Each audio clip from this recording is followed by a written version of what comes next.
Hello, my name is Usamaka, and I'm here to represent the Women of Remarkable Destiny and ministry that I run.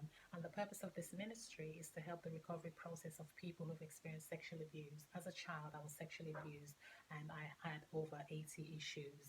And took me over 3 decades, 30 years to find healing and wholeness. And I've started a teaching series called Overcoming the Effects of Sexual Abuse. I've taught about dealing with anger, finding hope and strength, and also your mental well-being.